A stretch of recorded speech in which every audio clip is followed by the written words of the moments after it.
G'day folks, welcome to the end of the first AM turn on the 6th of June from Atlantic Wall. I finally ran through the entire sequence of play. This includes the airborne landing module, the amphibious invasion module, and then the normal AM turn. And it's a doozy. It's taken me, oh geez, it feels like a week. So when did I start? When did I start? I started the 17th. So it's taken me a week. It has taken me a week to run through this. It took me, what, it took me 6 days, 5-6 days to run through the airborne and amphibious modules. And then I've run through this turn, the AM turn, today. So 6 days. The amphibious module in particular is very long, but I've really struggled with this AM turn today for various reasons. So what you see is pretty much the situation at the end of this turn. Let me zoom in and kind of run you through what's happening and what has happened. So the airborne landings went really well. I was pretty happy. I can still show you my notes from here. A lot of good status results. You can only see here, I've spoken about this before in a previous video, but I only got one E status result. So drop zone N, which is out here, is the only E result. And it's in the same hex as drop zone T, which has a B result. So that's kind of negated by the B result. It really helps with organisation. So as a result of these good drop zone status results, the landings went really well, and I was able to reorganize quite a lot of these what are they called, fog of war units, and yeah, bring together these battalions and then begin. Basically all I'm doing with these units is establishing a perimeter, trying to hold key crossings across the Murray River, protect those drop zones, and provide a path for the 4th and 90th Division to come in from Utah Beach and push out. Then, yeah, so that's the sort of 82nd, 101st sector. Over in the 6th Airborne, look, the landings were pretty solid, but they land just north of the 21st Panzer Division, and they come charging in, and the 6th Airborne really tightens up their line and forms a firm barrier. Then you get to the naval amphibious invasion phase, and the first phase of that is horrific. It is not a lot of fun. It's just a lot of dice rolling. The second and the third sub-phases were a lot more interesting. You can see here Utah Beach is now cleared. Omaha Beach is getting better. I was really worried about this, even up to the start of the third sub-phase. But by the end of the third sub-phase, that's the situation. I've cleared quite a few breaches. I'm on the cusp of smashing through these draws. I've got good occupying. I'm basically occupying the fire, or I'm distracting these Vidistan nests with fire and a lot of their frontal hexes, which is going to enable me to move a lot of these forces in the shingle box through these breaches. Okay, so I'm pretty confident that that'll be resolved in my favour eventually. Commonwealth beaches were finally all cleared on the last subphase, and yeah, they all went pretty smoothly. Sword Beach started off really badly, and then got a lot of lucky die rolls with my tanks hitting the Vidistan nests, and there aren't many of them there, so I cleared them out pretty handily. And yeah, all these units getting ready. They're ready in these exit boxes to land on the beaches. You'll notice a couple of units. These are the commando units, and these can exit the exit boxes during the movement phase. So they don't have to wait. So the commandos jump out, and I had a lot of steps on these commandos. So they survived the amphibious phase quite well, and was coming out with 2-step commandos onto what you see here, the battle map. So they can come out to the battle map, and I had 2 at Gold Beach, 2 at Juno Beach, and 4 over at Sword Beach.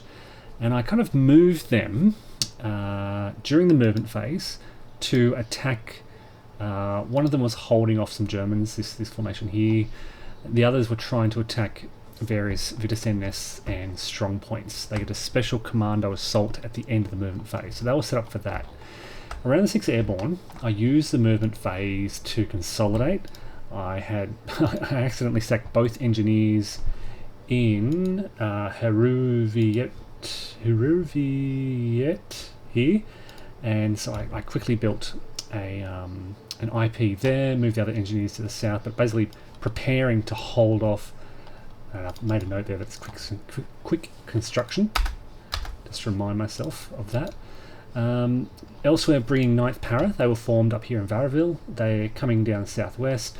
The Canadians are protecting that drop zone V and the northeastern area. Not too worried about that, but yeah, that's where they are. And if I can scroll around, so this is a situation along beaches, commandos. So those commando assaults were mixed. Around Sword Beach, you can see they've lost steps. They failed. 3 of them failed. But then, around Juno, I had a success. Around Gold, I had 1 failure and 1 success.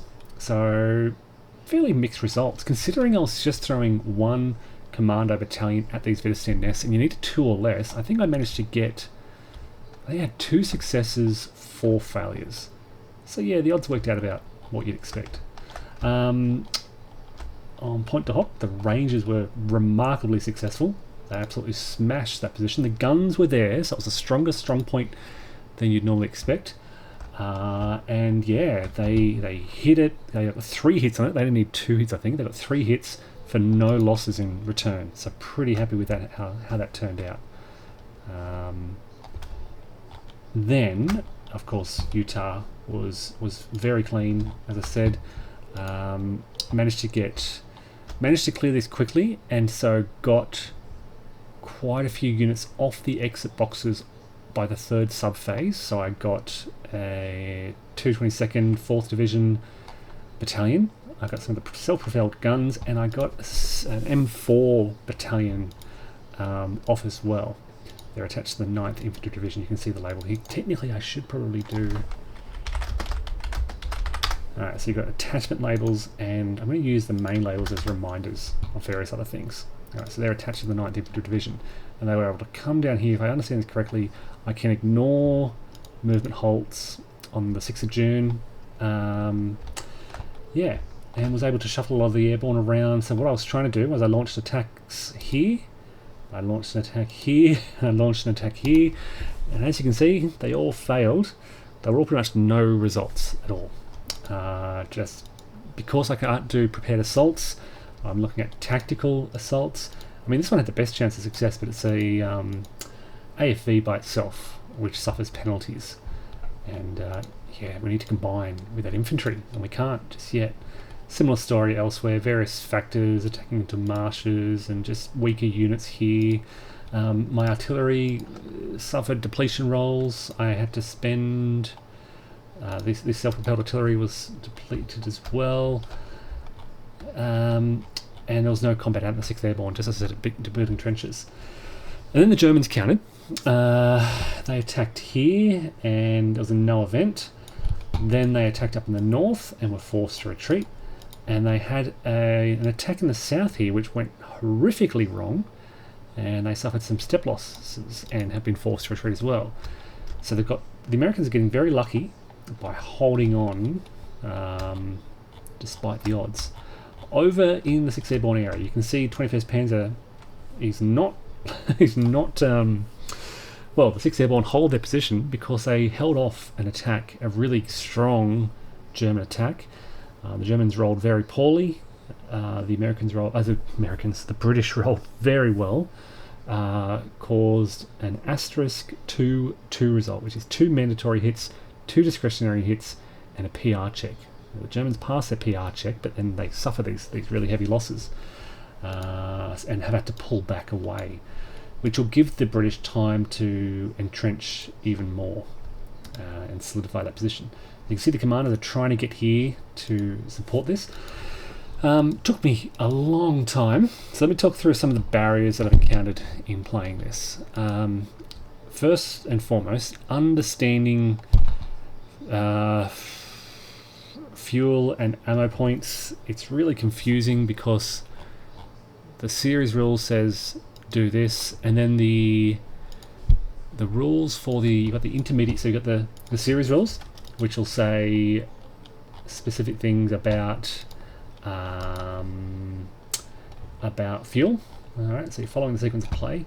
But then the intermediate scenario rules will say, you know, ignore this segment, or ignore all references to this segment. But then the scenario rules, which are intermediate scenario rules, will say use these procedures. And then those procedures will say something like, what do they say, 35.2.1, 35.2.1 should be around here somewhere. It will say ignore references. Sorry, 35.5.2. Restrictions are starting June 9th. So I was thinking, okay, what happens June 6th? And yeah, where's the reference to June 6th here? There is no reference to June 6th. Well, I think I may have found something somewhere. But basically it's very, very hard to wrap your head around. You've got 4 different sections referring to other sections. And then, okay, it took me ages to figure out. So we've got reinforcements coming in. This is, what am I looking at now? Yeah, this is the scenario 6, yep. When the Germans come in, halve MA. You've got this rule here, halving their MA. All German units that begin a friendly movement phase within 6 hexes halve their movement allowance. Okay. Then you've got maybe it's in this section of the rules here, where it tells you to refer to the German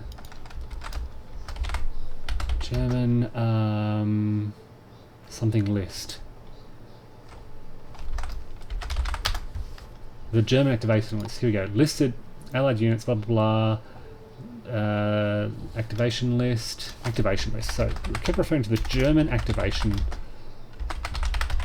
list, right? There are 13 references throughout this rulebook to the German activation list. So I was trying to find this German activation list and could not find it anywhere. Finally found it here, section 40, activation lists, and you go to the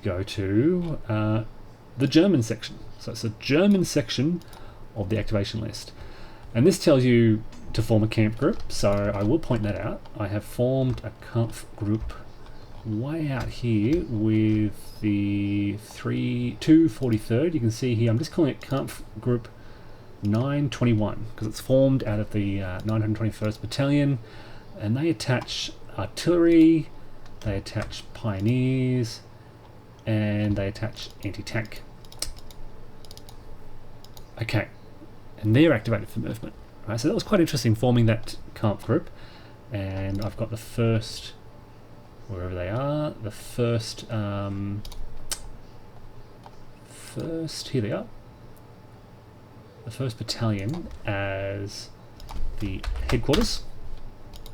I thought I had that marked, but I must have changed it. Alright, so they're moving to the east. But, sorry, let me get back to that list. Then there are various other restrictions. So some of the activations are halved. So you activate various units. You've got to find these units. 709th, 915th, 352nd, 916th. Some of them will say they've got half movement. Others, it won't say that. There are some important German reinforcements. We've got these small companies. Panzer IV. There's a bit of a mix actually. Companies coming on from the south. So they come in here Alright, and they're marching up. They're almost at Caen already. Alright, so they come in at 6 movement points. But it's really hard. You've got to kind of try and remember what units were activated, how many movement points they had. The units that were already activated because of airborne can move full movement, but they didn't really need to because they're just pretty much here. They don't need to move full movement. I have shifted some artillery around. They were over here, so I've brought them through Caen around to try and... The German plan is to really smash the 6 airborne on the east side of the Orne River. So far, not going well, but they're going to keep at it, and they're going to bring these tanks up here as well. I thought about... Well, you can see here, I brought this element of the 716th around to try and cut off their path through to Benneville. That might work. We'll see. So they're trying to focus a lot of their efforts here. This is where the German efforts are focused on there. So fuel, ammo, headquarters are automatically in gen supply, so I don't have to worry about that. A lot of questions around Wittgenstein nests, so Wittgenstein nests are dying, and I'm not sure if I should be tracking losses for those. So I've got 1 armor losses, 3 infantry losses, but I'm not adding Wittgenstein nests to that. I don't know if I should or not. Air allocation was completely pointless. You only get basically 18 air points, which are halved because it's overcast, which lets you do 1 basically ground interdiction attempt, which failed. The Commonwealth gets 16, which is halved to 8, which is then 1 ground interdiction attempt, which failed. So that was all just a lot of reading for nothing.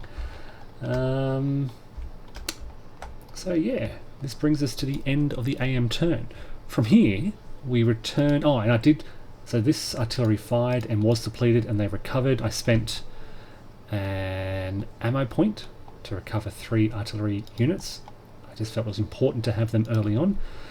We go back now to the amphibious sequence of play module, where we'll do basically Omaha Beach. We'll run through it fully for Omaha Beach. We still have some units hanging around Utah, which didn't have a chance to move off there yet. They will do so. And then the Commonwealth beaches, they're cleared now, so I can basically consolidate all these units together and they can hit the beaches. So this turn we'll have a lot of units hitting the Commonwealth beaches in particular.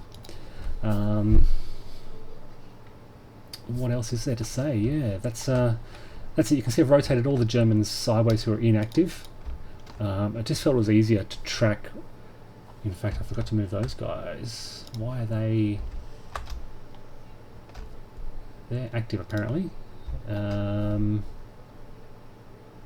They should have full movement. So let me just check the reinforcement.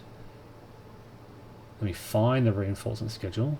That's always a challenge. Here it is. Okay, so they're from the 352nd. Why are they activated?